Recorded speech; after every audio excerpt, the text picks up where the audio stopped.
Hello, my name's Christopher Anatra. You know me as the Quantum Businessman. Welcome to this series of videos I've titled Symphony of Realities. Each of these videos or acts are interconnected like a symphony to help you understand how reality works and your consciousness work within our holographic universe. Welcome to Act 1, Conspiracy Cake. And we are going to make the most delicious conspiracy cake ever. We're going to use the Mandela Effect, the AKASHIC records, and common sense to bake this cake.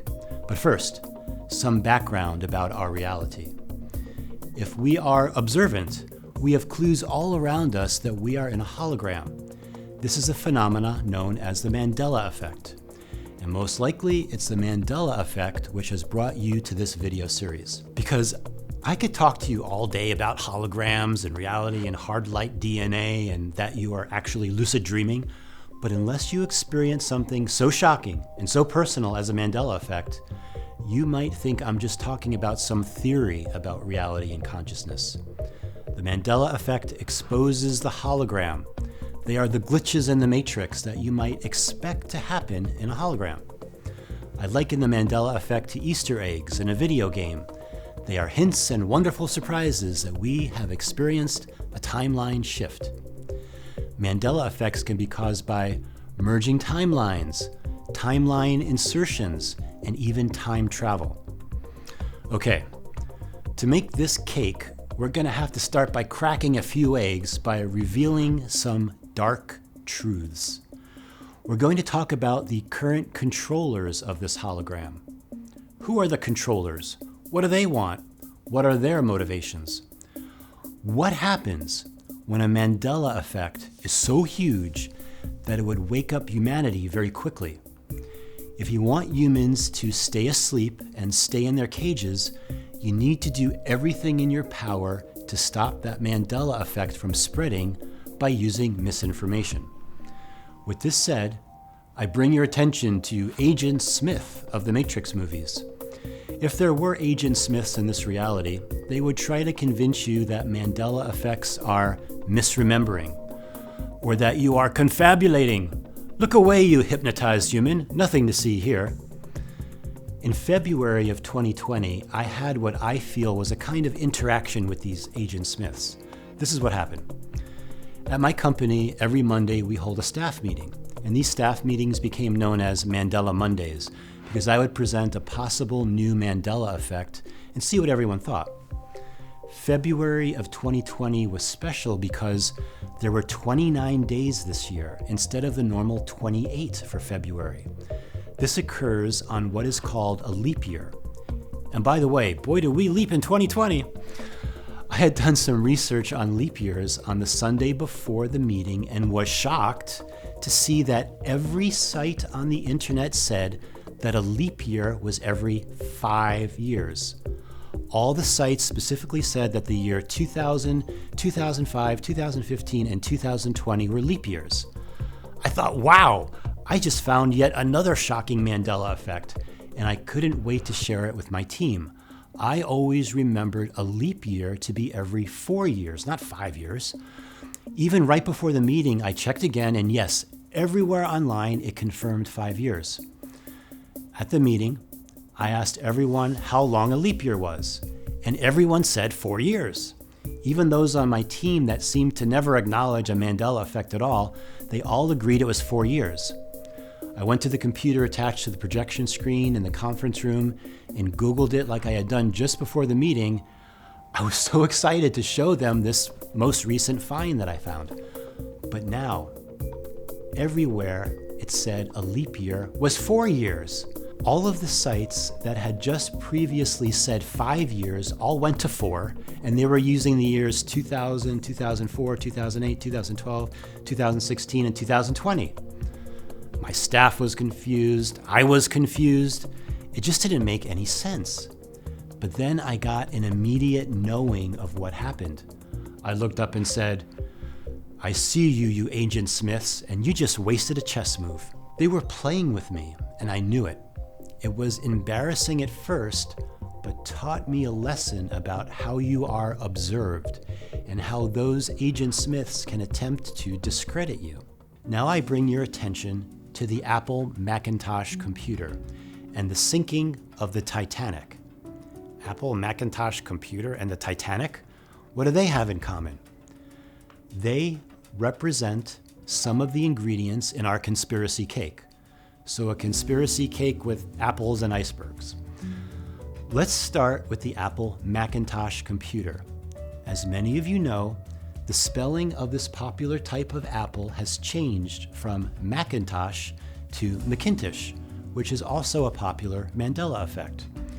Now this Mandela effect has a big problem, and it has to do with Steve Jobs, marketing, and Apple Computer, which named one of their most popular computers the Macintosh. Not the Macintosh, a MacBook, and not a MacBook. How many people would start to awaken in the hologram if this popular computer and pop culture icon had a drastic name change? That always was. Imagine if all these people saw Macintosh on the side of their computer instead of Macintosh, or MacBook on their laptop.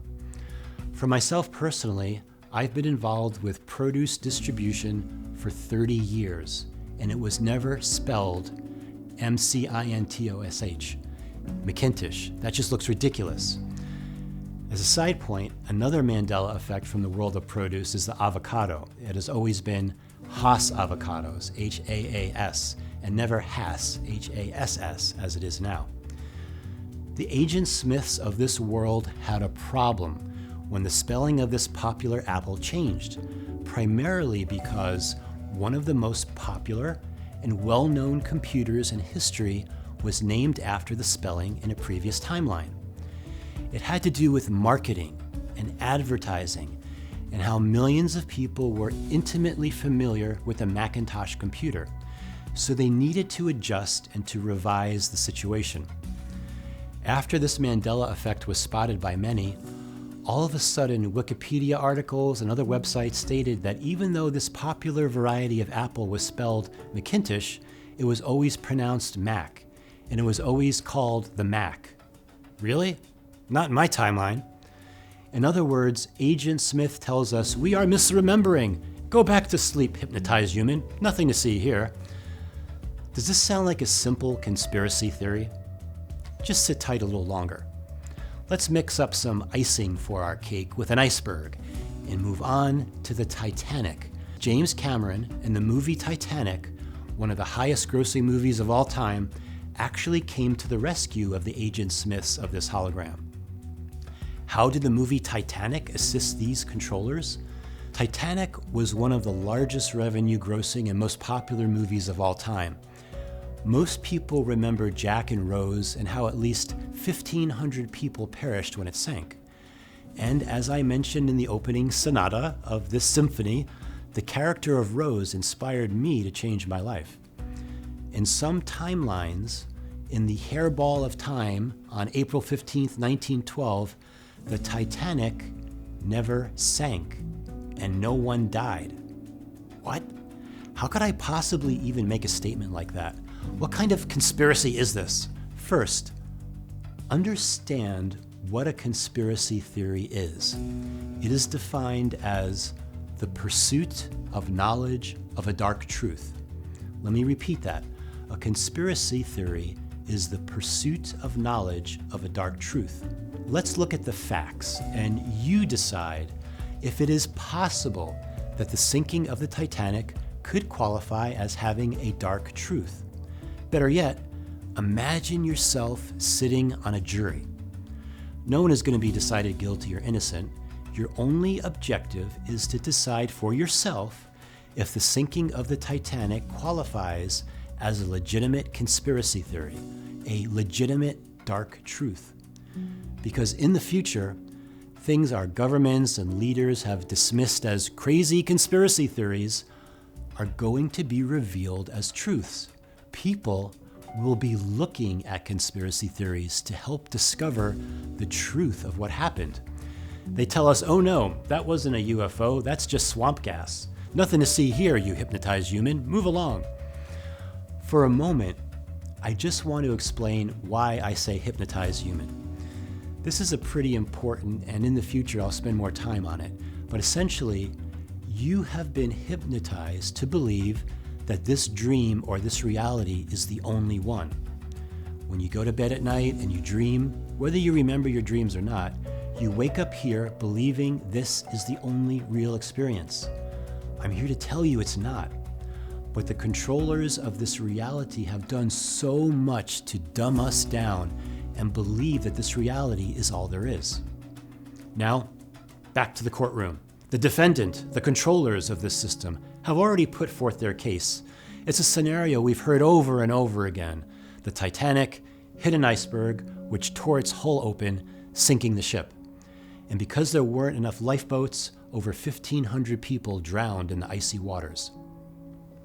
If you believe otherwise, you are a crazy conspiracy believer. Today, besides being your conductor to this symphony of realities, I'm also going to be the attorney representing the validity of the conspiracy theory claims. For your consideration, I will provide information showing that a hairball in time was created from multiple timelines with different outcomes related to the Titanic's voyage from Southampton, England to New York City on April 12, 1912. Was this just a terrible accident at sea, or was there more to the story? More to the story like the JFK assassination. More to the story like the doppelgangers of the 1986 Space Shuttle Challenger disaster, which I talk about in my video about timeline paradoxes. More to the story like the fall of the Twin Towers on 9/11. Initiate your critical thinking skills, and let's begin. Ladies and gentlemen of the court, I now present to you evidence that a hairball of timelines was created on the evening of April 15th, 1912, when the RMS Titanic sank in the North Atlantic Ocean. A hairball of timelines which legitimizes many of the conspiracy theories surrounding this event. I will be presenting to you 4 dark truths for your consideration. The first dark truth for your consideration involves the famous banker and creator of the Federal Reserve System, J.P. Morgan. J.P. Morgan was the original Wall Street shark, buying unsuspecting companies, dismantling them, and selling pieces off at a profit. He was a cutthroat businessman. It turns out that J.P. Morgan was also the owner of the White Star Line. Does that name sound familiar? That is the company which built and owned the Titanic. So you could say that J.P. Morgan owned the Titanic, and he had it heavily insured by multiple insurance companies. Yes, he made sure that even though he claimed the Titanic was unsinkable, he still had plenty of coverage in case it did sink. He even had his own personal suite, promenade deck, and specially designed bath on the ship. On board in the cargo hold was his prized collection of fine art that was being transported to New York City. J.P. Morgan was scheduled to be on board for its maiden voyage to New York City. However, at the last moment, J.P. Morgan had all of his fine artwork that was going to be brought to New York pulled from the cargo hold. He also decided not to board the Titanic and instead take an extended vacation at a French spa. I'd like to repeat that. J.P. Morgan was scheduled to be on board for the maiden voyage of the Titanic, but he literally canceled at the last moment and pulled a collection of his fine art from her cargo hold. Ladies and gentlemen of the court, does that sound suspicious to you? For your consideration, could this be a dark truth or simply coincidence? Is this just crazy or a clue? Keep this in mind as we move on. Ladies and gentlemen of the court, I bring to your attention a second dark truth, another last-minute change, the change of captains. Did you know there was a change of captains which took place right before departure? The original captain that was hired to take care of the ship was 36-year-old David Blair from the Royal Navy. He had years of maritime and naval experience, and he was a rising star of the White Star Line. When the RMS Titanic was due to depart to New York, Blair was reassigned by the White Star Line at the last minute. It happened so quickly that Captain Blair still had the key to the safe that held the binoculars in his pants pocket. In fact, one of the reasons that could have avoided the sinking is if those binoculars were available to the lookout in the crow's nest. Captain Blair was upset. He knew the Titanic well and was really looking forward to being the captain of the biggest ship in the world. It just didn't make any sense. Why was he pulled at the very last moment? So who replaced 36-year-old David Blair? It was soon to retire from the White Star Line, 62-year-old Edward John Smith. Edward John Smith was an experienced captain for the White Star Line since 1880. However, two major mishaps put him in questionable standing. The first was on June 21st, 1911. He was captain of the Olympic, the largest vessel in the world at that time. As the ship was docking in New York Harbor under the command of Captain Smith, the Olympic was being assisted by 12 tugs when one got caught in the backwash of the Olympic, spun around and collided with the Olympic, and for a moment was trapped under the Olympic's stern. On September 20th, 1911, Olympic's first major mishap occurred during a collision with a British warship, the HMS Hawke. The collision left two of Olympic's compartments filled and one of her propeller shafts twisted. Captain Smith had been on the bridge during the events. This was a financial disaster for White Star, and the out-of-service time for the big liner made matters worse. J.P. Morgan was quite upset with Captain Smith, and rumors of heavy drinking by Captain Smith began to circulate. It is widely acknowledged that Captain Smith, 62, spent the evening of the disaster drinking at a dinner party in the first-class restaurant before returning to his cabin for the night. I'll provide a link in the description below for more information about eyewitness accounts of his drinking. If J.P. Morgan knew the Titanic was going down, which captain do you think this cutthroat businessman would have used? The younger, promising 36-year-old Captain Blair? Or the soon-to-retire Captain Smith, who was costing J.P. Morgan a lot of money with his mistakes most likely caused by alcohol? Ladies and gentlemen of the court, does that sound suspicious to you? For your consideration, could this be a dark truth or simply coincidence? Is this just crazy or a clue? Keep this in mind as we move on. Ladies and gentlemen of the court, I bring to your attention a third dark truth. What you are about to hear, I do not believe has ever been made public, so sit tight for this one.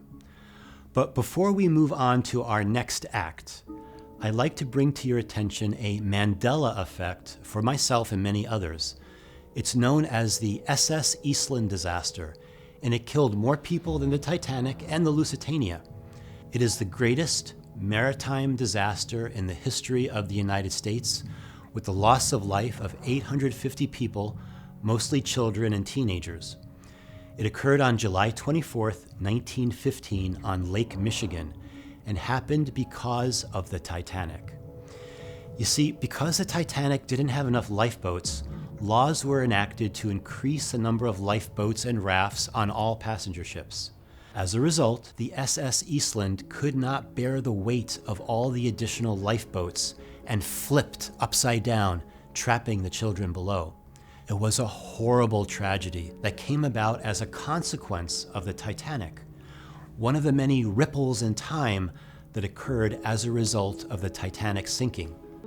In 2015, 100 years after the disaster, a University of Illinois grad student was looking for footage of World War I. And in the Netherlands, in an archive in the Netherlands, in between shots of troops marching back and forth, there was a shot of an overturned ship in the middle of a downtown river. And he realized it was the Eastland. That was the first footage that was discovered, and subsequent to that, there have been two other chunks found. They were in England, but nothing has been found in the United States. Is this a Mandela effect for you also? At the moment, the court is now in recess. When we return, join me for Act 2 of the next Symphony of Realities, titled Keepers of Abundance.